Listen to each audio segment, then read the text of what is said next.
We have started talking about approximation methods in general and perturbation theory in particular.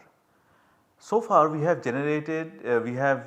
adopted a very easy convention, very easy to understand simple convention, with the one that is available in Macquarie's quantum chemistry book, to talk about perturbation theory. And in the last module we said that we are going to talk about more applications and we are going to see how higher order perturbations are going to make results better and so on and so forth. Before we go there, we should at least learn how what the expressions are for higher order perturbation in the first place.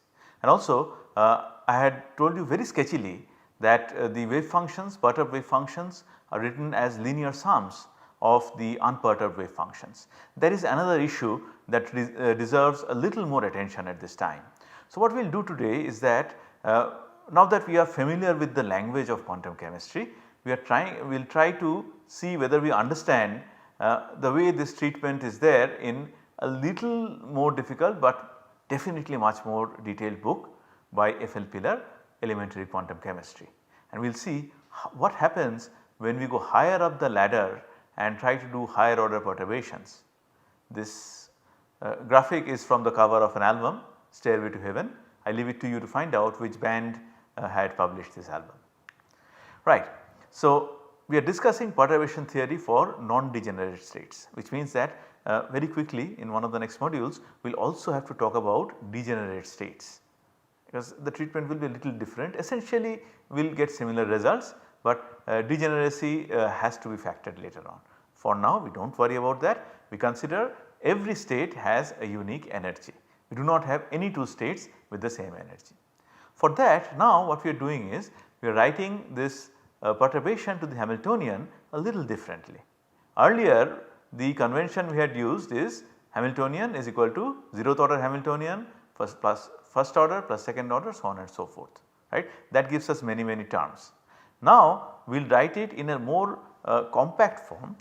We will just write the Hamiltonian to be unperturbed Hamiltonian plus lambda into V, where lambda is the perturbation parameter. I mean I could have written just V, which is perturbation, and I could have said that whatever is the perturbation, first order, second order, third order, everything is there in V.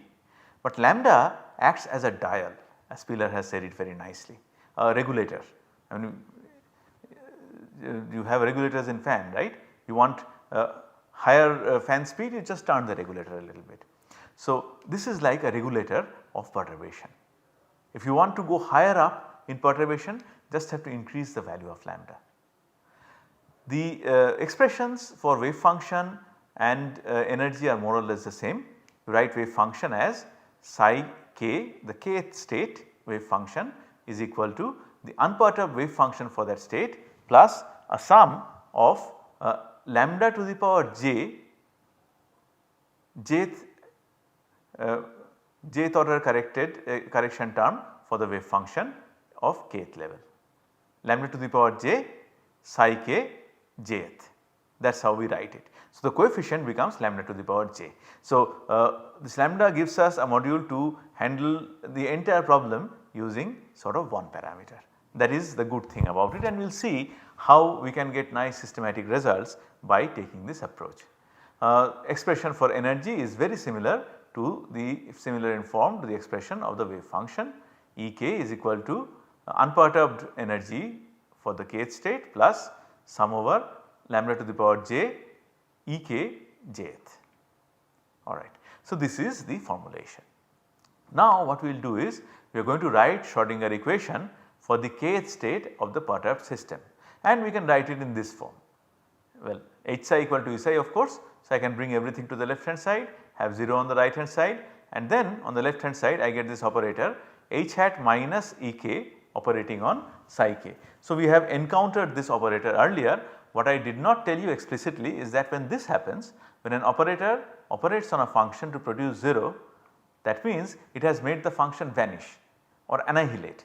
So, this kind of an operator is called an annihilation operator. Annihilation operators are used in quantum mechanics quite frequently to simplify complex problems. So, this is the annihilation operator, and we are going to refer to this form of annihilation operator many times in our discussion in this module and maybe the next. Okay. So, what we do now is that we expand this. Instead of h hat, we write the expression h hat 0th plus lambda v. Instead of Ek, we write Ek 0th plus this sum of perturbation terms. Instead of psi k, we write this expression here. When we do that, this is what the Hamiltonian becomes, 0th order Hamiltonian plus lambda v minus, this is the expression for Ek, 0th order energy for, remember, the kth state, minus the sum of the perturbation terms. So, this is the Hamiltonian minus the energy, that annihilation operator. What is the wave function? Unperturbed wave function plus the sum of the perturbation terms, that of course will be equal to 0. Now, you see I have written these some things in blue, the unperturbed terms are written in blue because that helps us see something that will happen naturally later on. So, I expand this now. Instead of this summation, I want to write, well, Pilar has not written it in so much of detail, but I thought I will just write it once so that in case you are scared with some summation signs, this might be a little easier. So, I will just expanded this lambda to the power 1 first order correction to energy minus lambda square second order correction to energy, so on and so forth, lambda to the power n minus 1 1th correction to the energy, and so on and so forth. There is a reason why I have written n minus 1, and you might wonder what happened to this j equal to 0 term. The j equal to 0 term is subsumed here, you can think. It is not really, there is no point in writing it separately. Similarly, we expand the wave function as well. Now, we are going to make this operator operate on the wave function, and what we will do is we will collect the terms in different powers of lambda. While doing that, let us look at the blue terms. What happens when I write h hat 0 minus 0th order energy operating on 0th order wave function? What do I get? It is Schrodinger equation, right. So, remember h hat 0th minus Ek 0th is actually annihilation operator for the unperturbed 0th order wave function. So, that term is going to vanish. Okay. We will get something like this, I have not written it. So, first let me collect all the terms, all the coefficient in lambda, and while doing that again I will get a summation in the coefficient of lambda, lambda to the power 2, lambda to the power 3, so on and so forth. I will start writing in the highest order perturbation wave function and go down. So, lambda is multiplied by what? The first thing I write is, okay, where is lambda? In the right hand side I cannot take the second order correction, right, because lambda square is there. The highest order correction that is required is first, psi k first is multiplied by lambda, and that has to be multiplied, has to be operated upon by h hat 0 minus Ex hat, alright. So, this is the first term that I get in the coefficient for lambda. Once again, as usual, please feel free to stop the video, get your pen and paper, work this out yourself. That is the only way you will understand properly. Okay. Do not try to see these modules at a stretch. Here up to this, write it out, then restart. It will take a little bit of time, but then you will understand properly. Okay. But is there anything else in lambda? I have taken this, okay, and I have written this 0th order Hamiltonian minus 0th order energy. Is there anything else that I should write? Yeah? Yes. We have this 0th order wave function also, right. Psi k 0th, when that is operated by this, say lambda v operating on psi k 0th, that will also yield a lambda. Remember, lambda is a real number, constant, so it will go out when the operators operate. So, lambda v operating on psi k 0th, and there is something else minus Ek first order, that also is multiplied by lambda, lambda to the power 1, that also operates on psi k 0th. So, this is what we get. The coefficient of lambda is unperturbed Hamiltonian minus unperturbed energy operating on first order correction to wave function plus V minus first order correction to energy operating on 0th order wave function. Very nice systematic expression. Okay. And as you see it is going to get more and more systematic as we go ahead. Okay. What is the second one? Next I want to collect all the coefficients for lambda square. So, I write lambda square. What will I get in lambda square? Where do I have lambda square here? As usual we are going to write the highest order correction in wave function first. So, here I have a lambda square. So, lambda square goes out, this psi k second, to get lambda square out of the bracket has to be operated upon by the unperturbed wave function minus the unperturbed energy. So, exactly same operator as the first term in the coefficient of lambda is observed in the first term of the coefficient of lambda square, same operator but different wave function. The wave function for the coefficient of lambda was first order correction to the wave function psi k first. The wave function for the first term in coefficient of lambda square is second order correction to psi. Okay. What else do I have? Do I have anything in first order correction to the wave function? So, here I have lambda psi k first. If that is operated upon by again lambda v, then lambda square will come out, and if it is operated upon by this lambda into ek first, then once again lambda square will come out.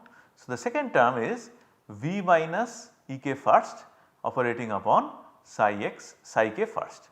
Once again you see the operator is the same in the second term as it was in the second term for the coefficient of lambda.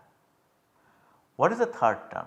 Is there anything else? Naturally now we have to look for the 0th order wave function where we get lambda square. See psi k 0th, where will I get lambda square? When ek second operates on psi k 0th, then I am going to get it. There is no other term in the operator that will give me lambda square upon operating on the unperturbed 0th order wave function.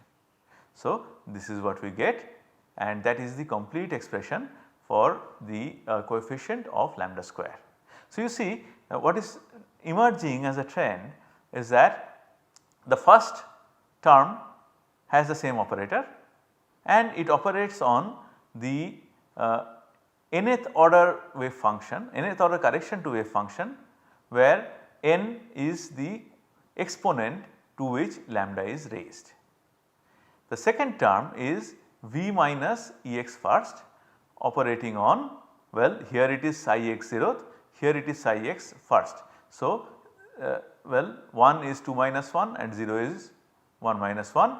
So, again this is exponent minus 1, and then you have this summation. So, it is not very difficult to understand, I hope, that when we talk about the coefficient of lambda to the power n, then the expression is going to be, again the first term will be the same operator h hat 0th minus ek 0th operating on this time psi k nth. Okay. Remember this nth means is the same exponent as lambda, okay, same exponent as to which the lambda is raised in that term. What will the second term be? The same operator v minus ek first operating on the next wave function in series, next correction term in series, v minus ek first operating on psi k n minus 1th. What will the third term be? Now it will be minus ek second psi k n minus 2th and so on and so forth. This is the general expression for the coefficient of lambda to the power n. Okay. So, what we will do is we will clean up this projection a little bit, we will take this expression and we are going to substitute up here. Okay. Well, let us not forget to complete it, equate it to 0, and this is what it is. Okay. So, we have written this expression, okay. We have expanded, we have got rid of the unperturbed Schrodinger equation, and we have got this equation left hand of which is written in terms of different powers of lambda, lambda to the power 1, lambda to the power 2, so on and so forth, lambda to the power n, so on and so forth, if there is more than n. Alright. Now we have encountered this earlier also. See, remember something, we are doing exactly the same thing that we have done earlier. It is just that we are expanding the scope, that is why the expressions are a little more complicated, that is all. So now if this is the case, then the condition for this lambda to be non-zero is that the coefficient of each power of lambda must individually be equal to 0. So if I take the general coefficient, then this whole thing has to be equal to 0. Let us equate that to 0 and this is what we get. This is a very important equation and we will have to refer to it time and again in the subsequent discussion. So what have I done? I have taken the coefficient of lambda to the power n and we have equated it to 0 because lambda is non-zero. So every coefficient of every power of lambda must be equal to 0 by themselves. So I have h hat 0th minus E k 0th operating on psi k nth is equal to minus V operating on psi k n minus 1th plus summation j equal to 0 to n minus 1 E k n minus jth operating on psi k jth. Okay. Extremely useful equation, it is going to come handy time and again. Do we have to remember it? Please do not. There is absolutely no need to remember, please try to understand. Okay.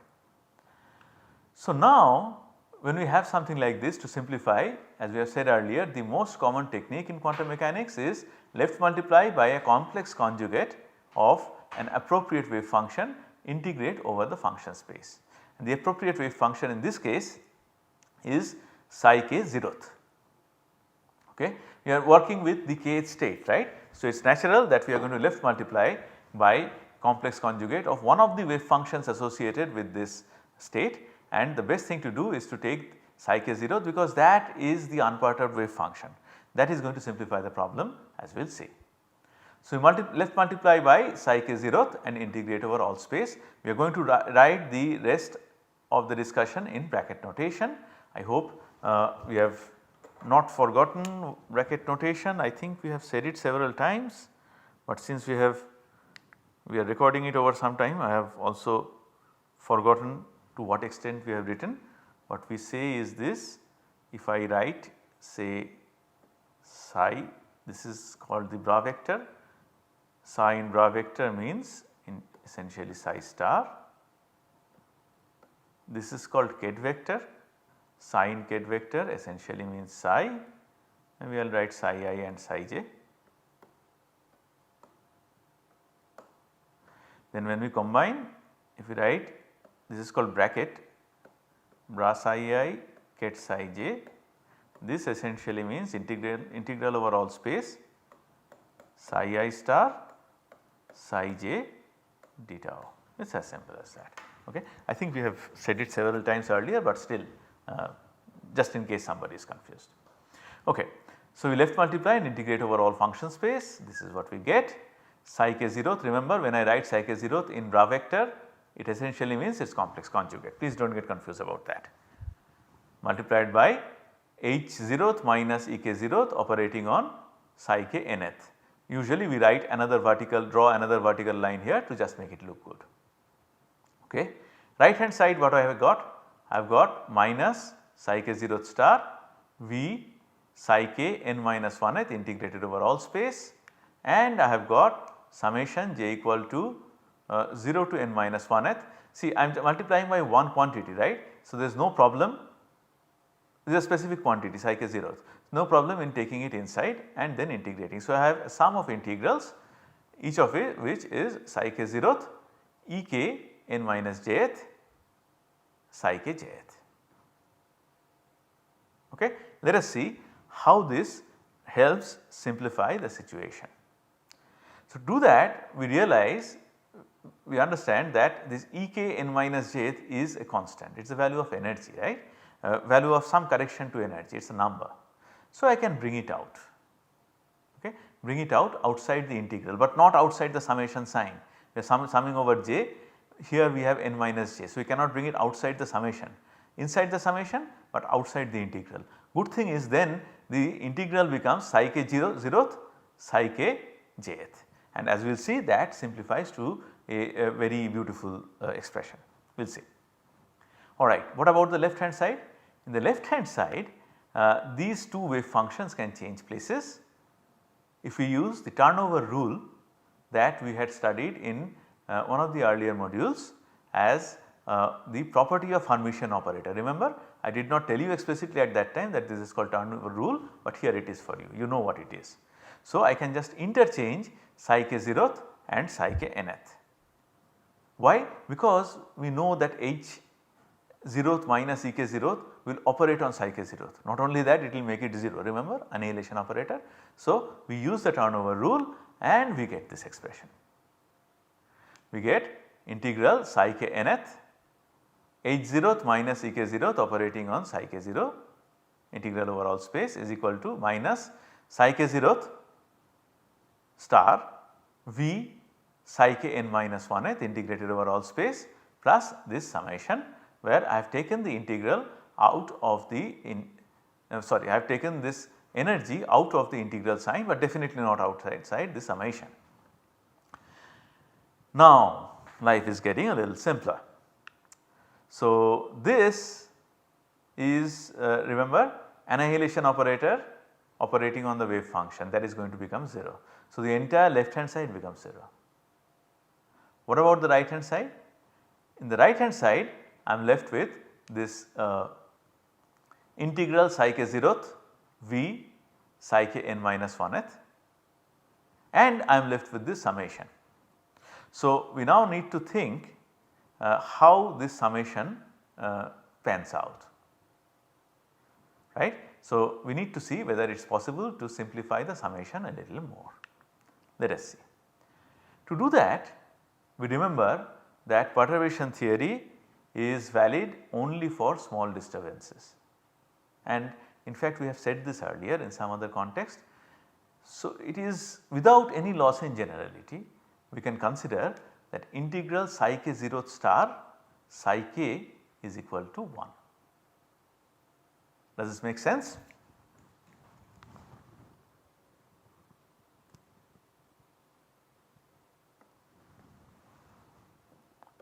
Integral, what I am saying is psi k 0th, for the time being I will be lazy and not write the star, okay. If it is complex we have to write the star, let us not worry about it. This multiplied by, instead of psi k, what will I write?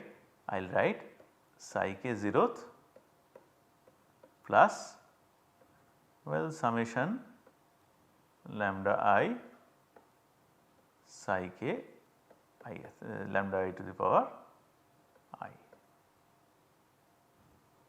okay, d tau. So what does it boil down to? It boils down to integral of psi k 0th, okay, I will write star, what is there, psi k 0th star psi k 0th integrated over all space plus, now see I will get summation, some lambda will be there, lambda to the power whatever, integral psi k 0th psi k ith d tau. Now remember this is small, yeah, remember this is small. So we might as well neglect this term, and this we set to be equal to 1, because the entire normalization constant for the entire wave function psi k has to hold. So we consider psi k integral psi k 0th psi k to be equal to 1. So what we have also done here explicitly is that we have written integral psi k 0th psi k jth is equal to delta 0 j. See, in all these integrals only when j was equal to 0, then it survived and it was 1.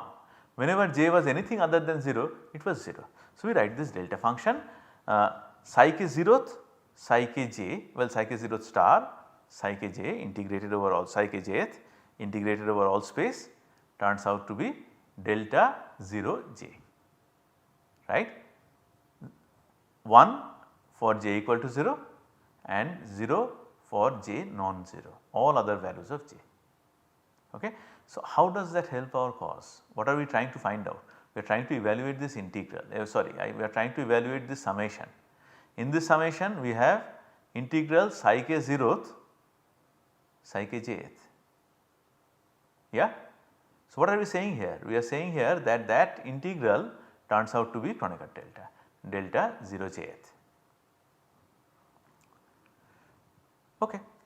So, that is great, because in that case in this summation only one term will survive, the term for which j is equal to 0, everything else is going to vanish. So, for term when j equal to 0, what happens? This integral is 1, fine, and here we put 0, you get e k nth, and everything else vanishes, you get e k nth.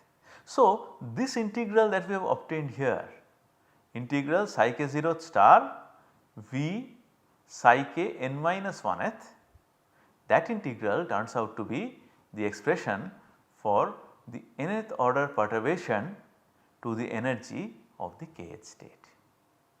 Okay. See, so far we had only done first order perturbation. Now we have got an expression for the nth order perturbation, energy correction to energy for nth order perturbation, and look at this expression. It is remarkably similar to what we had got for the first order perturbation.